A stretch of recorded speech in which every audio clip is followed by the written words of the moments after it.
बेटियां जिन्हें हम जिंदगी की हर खुशी देना चाहते हैं, मगर अपने हिसाब से, अपने टाइम फ्रेम के हिसाब से, जिन्हें हम आसमां दिखाते हैं मगर उतना ही जितना हमारी नजर के सामने हो, जिन्हें हम पूरी आजादी देते हैं मगर इसकी बाउंड्रीज हैं ये भी बताते हैं, जिन्हें हम कहते हैं कि जा बेटा जी ले अपनी जिंदगी, पर साथ ही कहते हैं उसकी सहेली को देखकर कि अच्छे घर की लड़कियां ये नहीं करती।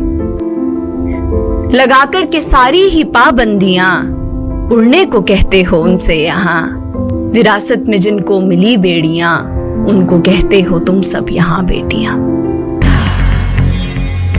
चले जैसे हवाएं सनम सनम, उड़े जैसे परिंदे गगन गगन, जाए तितलियां जैसे चमन चमन, घूमूं मैं भी मगन मगन।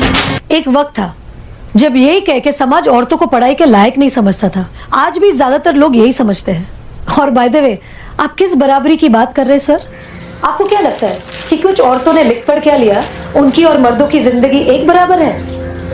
क्या जानते क्या है आप एक औरत होने के बारे में? हर कदम पे ऐसे सवाल पड़ते हैं जो एक आदमी कभी सोच भी नहीं सकता। पल्लू ज्यादा नीचे तो नहीं आ गया? लोग कैरेक्टर पे सवाल करेंगे। ज्यादा हंस तो नहीं रही? लोग गलत मतलब निकालेंगे। ऑफिस में काम कम तो नहीं कर रही?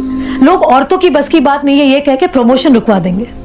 काम से घर जाके सबके लिए खाना बनाना पड़ेगा, क्योंकि भले घर में काम दोनों करें, खाना तो सिर्फ औरत ही बनाएगी।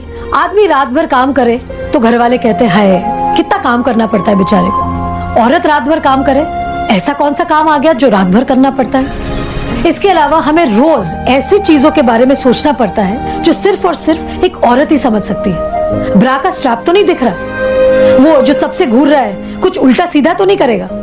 सर, भीड़ में कोई भी मर्द हमें जब चाहे जहां चाहे छू सकता है, क्योंकि जब औरत पब्लिक प्लेस में होती है तो वो पब्लिक प्रॉपर्टी बन जाती है। बसेस में औरतों की सीट्स रिजर्व है, इससे मर्दों को तकलीफ है।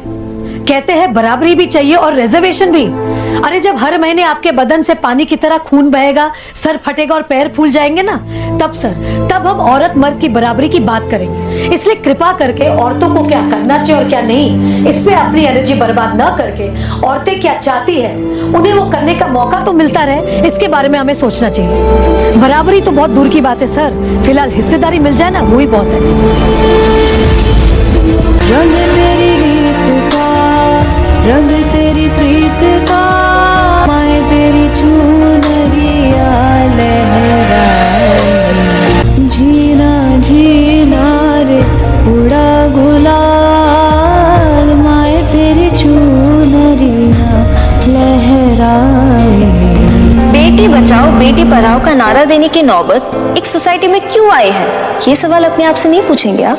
हमारे पेरेंट्स कर्जा उठाते तो बेटों की पढ़ाई के लिए और बेटियों की विदाई के लिए।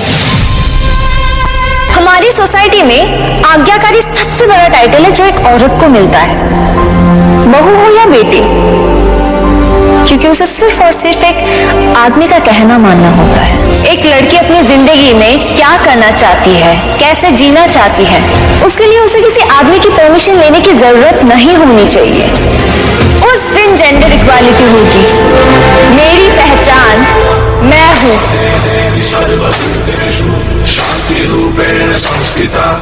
आज से आपसे आन मेरी, मैं तुमको ना छूने दूंगी। जान को चाहे छलनी कर दो, मान को ना छूने दूंगी। छू के देखो दिल मेरा, तुम्हें दिल में अपने भर लूंगी। पर छेड़ के देखो तुम मुझको, मैं तुमको नहीं छोड़ूंगी।